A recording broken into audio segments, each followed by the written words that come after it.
नमस्ते और आत्मदर्शन में आपका स्वागत है। यह आपके पवित्र चिंतन का स्थान है। हमने धर्म के योद्धाओं को अपने दिव्य शंखों को बजाते हुए युद्ध के मैदान को संकल्प, विरासत और अटूट भावना के कंपन से भरते हुए देखा है। और अब श्लोक 19 से 24 में पवित्र ध्वनि अपने चरम पर पहुंचती है। एक ही धमाका कृष्ण और अर्जुन का एकीकृत आह्वान मनुष्यों के दिलों को हिला देगा, यहां तक कि सबसे शक्तिशाली को भी अपनी ताकत पर संदेह होगा। लेकिन युद्ध की गूंज से परे कुछ गहरा प्रकट होने वाला है। इन श्लोकों में हम अर्जुन की आत्मा को भाग्य के किनारे पर रुकते हुए देखते हैं। युद्ध के लिए तैयार एक योद्धा को अब सबसे बड़े युद्ध क्षेत्र का सामना करना होगा जो उसके भीतर है। अनंत काल को आकार देने वाले प्रश्न उठने वाले हैं। शंखों ने युद्ध का संकेत दिया हो सकता है, लेकिन अब कृष्ण बोलने के लिए तैयार हैं।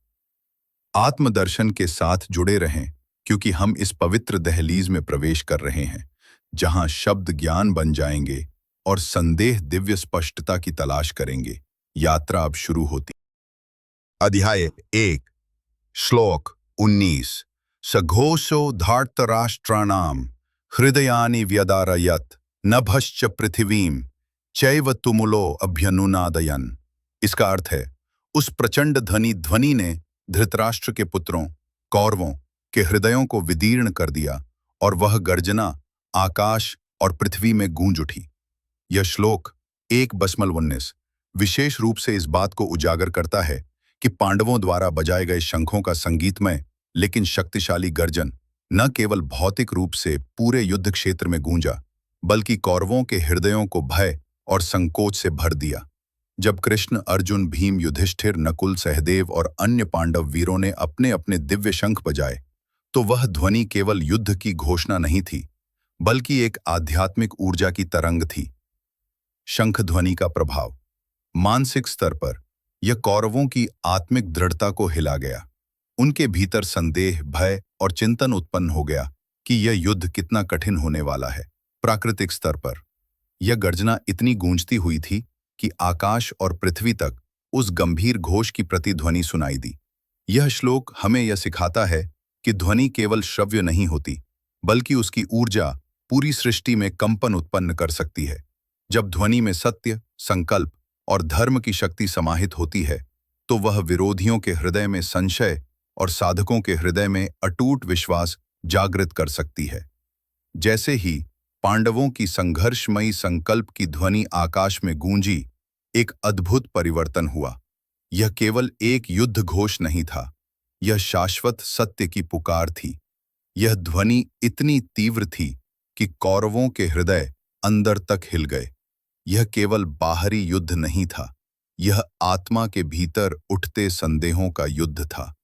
आकाश कंपित हो उठा, पृथ्वी इस पुकार को महसूस कर रही थी। और वहीं अर्जुन के मन में पहली बार एक विचार आया, क्या यह युद्ध केवल बाहरी है या कुछ और गहरा होने वाला है? इस श्लोक में केवल युद्ध की गर्जना नहीं है, बल्कि आंतरिक उथल-पुथल की कहानी भी छुपी है। कौरव भयभीत हैं, अर्जुन विचलित होने लगा है और कृष्ण मुस्कुरा रहे हैं, क्योंकि वास्तविक संवाद अब आरंभ होने वाला है। क्या यह युद्ध केवल बाहरी है या यह अर्जुन का स्वयं से युद्ध भी है? अध्याय 1, श्लोक 20 उस परिवर्तन को उजागर करता है जहां अर्जुन युद्ध भूमि का निरीक्षण करने के लिए तैयार होता है तथा अपनी आंतरिक यात्रा के लिए मंच तैयार करता है। अथ व्यवस्थितान दृष्ट्वा धर्तराष्ट्रान् कपिध्वजः प्रवृत्ते शस्त्र संपाते धनुरुद्यम्य पांडवः। इसका अर्थ है, जब अर्जुन ने धृतराष्ट्र के पुत्रों कौरवों को युद्ध के लिए व्यवस्थित देखा, तब उसने अपना धनुष उठा लिया। महान योद्धा कपिध्वज अर्जुन, जिसके ध्वज पर हनुमान का प्रतीक है, युद्ध के मैदान में टकटकी लगाए खड़ा है। सेनाएं इकट्ठी हो गई हैं, वह क्षण आ गया है। अविचल ध्यान के साथ अर्जुन ने अपना धनुष गांडीव उठाया, देवताओं द्वारा उपहार में दिया गया एक अथाह शक्तिशाली हथियार। पैर फिर भी जैसे जैसे युद्ध करीब आता है, उसके भीतर कुछ हलचल होती है। यह युद्ध अब केवल रणनीति नहीं है, इसमें एक गहरा सवाल है जो सामने आने का इंतजार कर रहा है। इस श्लोक के साथ योद्धा आगे बढ़ा है, उसका धनुष उठा है। फिर भी जल्द ही उसकी लड़ाई कुरुक्षेत्र के मैदान से हटकर उसके मन और हृदय के क्षेत्र में स्थानांतरित हो जाएगी। अगर आत्मा तैयार नहीं है तो जीत क्या है? अगर संदेह उसके मार्ग को अवरुद्ध करता है तो कर्तव्य क्या है? उत्तर आएंगे और कृष्ण उसका मार्गदर्शन करने के लिए तैयार हैं। आत्मदर्शन के साथ बने रहें, क्योंकि ज्ञान का सच्चा संवाद शुरू होने वाला है। श्लोक 21। ऋषिकेशम तदा वाक्यमिदमः महीपते। अर्जुन उवाच सेनयोरुभयोर्मध्ये रथम स्थापय मेहच्युत। इसका अर्थ है, हे पृथ्वीपति, उस समय अर्जुन ने ऋषिकेश श्री कृष्ण से यह वचन कहा, हे अच्युत, मेरा रथ दोनों सेनाओं के बीच में स्थापित करें। इस श्लोक में कुरुक्षेत्र युद्ध के महत्वपूर्ण क्षण को दर्शाया गया है। अर्जुन, जो अब तक पूरी तरह युद्ध के लिए तैयार था, अचानक एक गहरे विचार में डूब जाता है। ऋषिकेश श्री कृष्ण का एक नाम, जिसका अर्थ है इंद्रियों के स्वामी। यह इंगित करता है कि अर्जुन अब केवल बाहरी युद्ध नहीं देख रहा, वह आत्मिक संघर्ष में प्रवेश कर रहा है। अच्युत श्री कृष्ण का दूसरा नाम, जिसका अर्थ है जो कभी गिरने नहीं होता, यानी जो सदैव स्थिर और अडिग रहता है। अर्जुन इस नाम से कृष्ण को बुलाकर संकेत करता है कि वह उनसे मार्गदर्शन चाहता है। सेनयोर उभयोर मध्य, अर्जुन चाहता है कि कृष्ण उसका रथ दोनों सेनाओं के मध्य रखें, ताकि वह अपने विरोधियों को साफ साफ देख सके। इस श्लोक में मानसिक परिवर्तन का संकेत है। अर्जुन अब युद्ध से पहले आत्मनिरीक्षण करने वाला है। यह वह क्षण है जहां से श्रीमद् भगवद गीता की वास्तविक शिक्षा प्रारंभ होती है। कुरुक्षेत्र युद्ध भूमि में अर्जुन का रथ धीरे धीरे आगे बढ़ता है। अर्जुन, जो अब तक उत्साह और संकल्प से भरा था, गंभीरता से सामने देखता है। श्री कृष्ण मृदु मुस्कान के साथ, जैसे कि वह जानते हैं कि आगे अर्जुन को एक महत्वपूर्ण सत्य का सामना करना है। युद्ध भूमि की गूंज मंद हो। अर्जुन, जो अब तक कुरुक्षेत्र को एक रणभूमि के रूप में देख रहा था, अब कुछ और देखना चाहता है। वह कृष्ण को संबोधित करता है, हे अच्युत, मेरा रथ दोनों सेनाओं के बीच में स्थापित करें। यह केवल एक आदेश नहीं था, यह था संघर्ष की शुरुआत। पर अब यह संघर्ष अर्जुन के भीतर होने वाला था। इस श्लोक के साथ कुरुक्षेत्र का वास्तविक युद्ध आरंभ नहीं हुआ, यह था अर्जुन के हृदय का युद्ध जो अब सामने आने वाला है। वह अब धर्म, कर्तव्य और आत्मबोध की गहराई में प्रवेश करने वाला है। और श्री कृष्ण मुस्कुरा रहे हैं, क्योंकि संवाद अब आरंभ होने वाला है।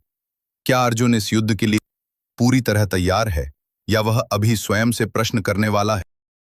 श्लोक 22। यावदेतान् निरीक्षेऽहं योद्धुकामानवस्थितान् कर्मया सह योद्धव्यमस्मिन् रणसमुद्र में। इसका अर्थ है, जब तक मैं इन युद्ध की इच्छा रखने वाले लोगों को, जो यहाँ युद्ध के लिए एकत्रित हुए हैं, देख न लूं, तब तक मैं युद्ध प्रारंभ नहीं करना चाहता। मुझे ये जानना है कि इस युद्ध में मुझे किन किन लोगों से युद्ध करना होगा। इस श्लोक में अर्जुन युद्ध के प्रारंभिक क्षणों में श्री कृष्ण से अनुरोध कर रहे हैं कि वे रथ को दोनों सेनाओं के मध्य ले जाएं, ताकि वो अपने प्रतिद्वंद्वियों को भली भांति देख सकें। अब तक अर्जुन युद्ध के लिए संकल्पित था, किंतु जैसे जैसे ये क्षण निकट आता है, उसके हृदय में एक विचार उठता है, मेरे सामने कौन है? ये केवल योद्धा नहीं, ये मेरे बंधु, मेरे गुरु और मेरे रक्त संबंधी हैं। यह क्षण केवल बाहरी युद्ध का नहीं है, बल्कि अर्जुन के भीतर जन्म ले रही एक गहरी आत्मसंदेह की यात्रा का भी संकेत है। वो अब तक केवल एक योद्धा था, लेकिन अब वो एक प्रश्नकर्ता बनने वाला है। श्लोक 23। योत्स्यमानान् वेक्ष्येऽहं य एते अत्र समागतः धार्तराष्ट्रस्य दुर्बुद्धेर्युद्धे प्रियचिकीर्षवः। इसका अर्थ है, मैं उन योद्धाओं को देखना चाहता हूं जो इस युद्ध में भाग लेने के लिए एकत्र हुए हैं और जो इस युद्ध में धृतराष्ट्र के दुर्बुद्धि पुत्रों की रक्षा करने का संकल्प कर चुके हैं। अर्जुन अब तक केवल योद्धा के रूप में सोच रहा था, पर अब एक प्रश्न उठता है, हे अच्युत, मुझे वे योद्धा दिखाओ जो युद्ध के लिए खड़े हैं। कौन हैं वे जिन्होंने धृतराष्ट्र के पुत्रों के पक्ष में युद्ध करने का निर्णय लिया है? क्या यह युद्ध केवल एक रणभूमि है या यह एक परीक्षा है, धर्म और कर्तव्य की परीक्षा? अर्जुन अब केवल युद्ध के लिए नहीं बल्कि सत्य को देखने के लिए कह रहा है। इस श्लोक के साथ युद्ध की ऊर्जा बदलने लगी। अब यह केवल हथियारों की लड़ाई नहीं रही बल्कि अर्जुन के भीतर का संग्राम प्रारंभ हुआ। वह अब केवल अपने शत्रुओं को नहीं देखना चाहता, वो देखना चाहता है कि क्या यह युद्ध सत्य के लिए है या यह केवल विनाश का मार्ग है। अब अर्जुन के मन में एक और विचार उठने वाला है और श्री कृष्ण मुस्कुरा रहे हैं क्योंकि संवाद अब आरंभ होने वाला है। क्या अर्जुन इस युद्ध के लिए तैयार है या वो अभी स्वयं से प्रश्न करने वाला है? इसका संकेत यह है कि केवल उद्देश्य नहीं बल्कि उसका आधार भी महत्वपूर्ण होता है। युद्ध में जो लोग शामिल हैं उनकी नीयत भी देखनी चाहिए। अर्जुन दुर्योधन की नीयत को दोषपूर्ण मानते हैं और उसे समर्थन देने वालों को भी देखने की इच्छा रखते हैं। व्यावहारिक जीवन उपयोग किसी भी काम में शामिल लोगों की नीयत को पहचानें। केवल काम को देखकर निर्णय ना लें। यह जानना जरूरी है कि उसका उद्देश्य क्या है और उसके पीछे कौन लोग हैं। नेता की सोच पूरी टीम को प्रभावित करती है।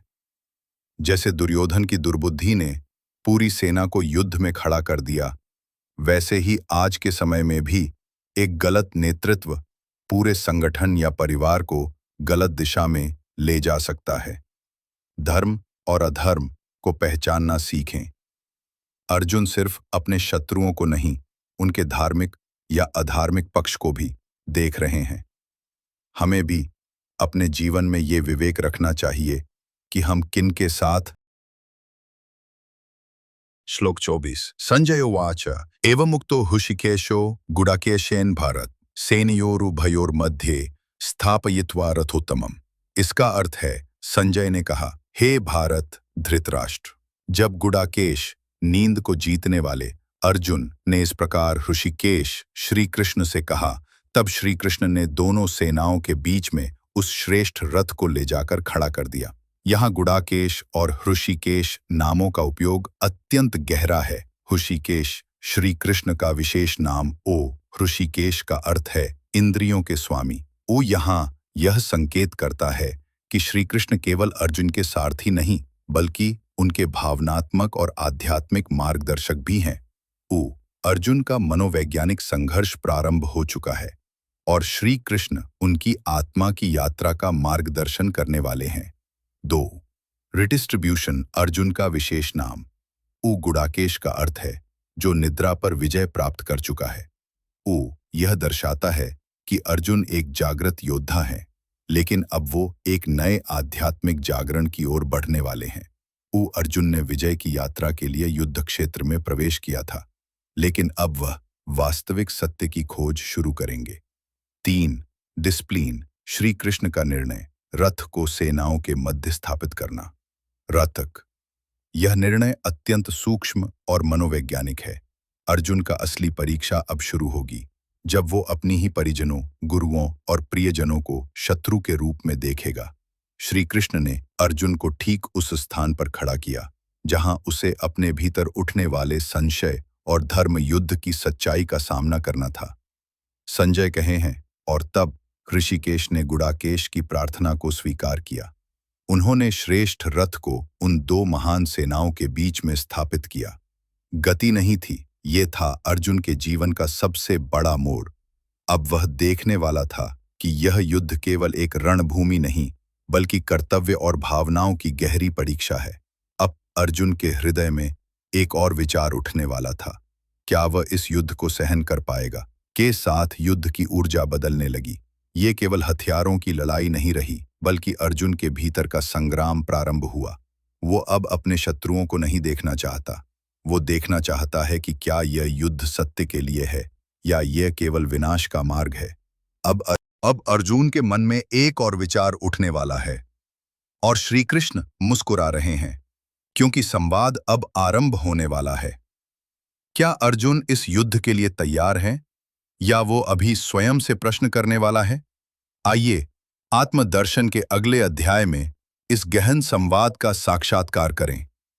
लाइक, शेयर एंड सब्सक्राइब करें ताकि ये यात्रा हमेशा आपके साथ रहे।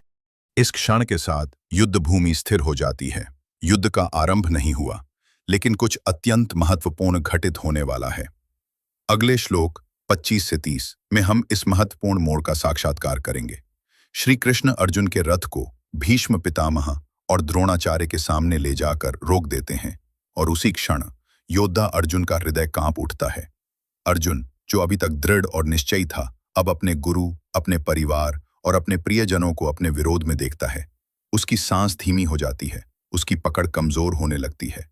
वह धनुष, जिसे उसने अडिग भाव से उठाया था, अब भारी महसूस होने लगा है। उसका मन अब कर्तव्य और करुणा के बीच संघर्ष करने लगा है।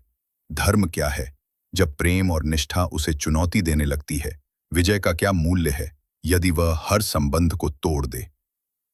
अगले अध्याय में हम देखेंगे कि अर्जुन का आत्मसंघर्ष गहराता है। उसकी भावनाएं उसे घेरती हैं, संदेह उसे जकड़ने लगता है और पहली बार एक योद्धा अपने अस्त्र को नीचे कर देता है। लेकिन जहां प्रश्न उठते हैं, वहीं दिव्य ज्ञान का प्रकाश भी उतरता है, क्योंकि अब श्री कृष्ण उत्तर देने के लिए तैयार हैं, केवल शब्दों से नहीं, बल्कि सनातन सत्य से।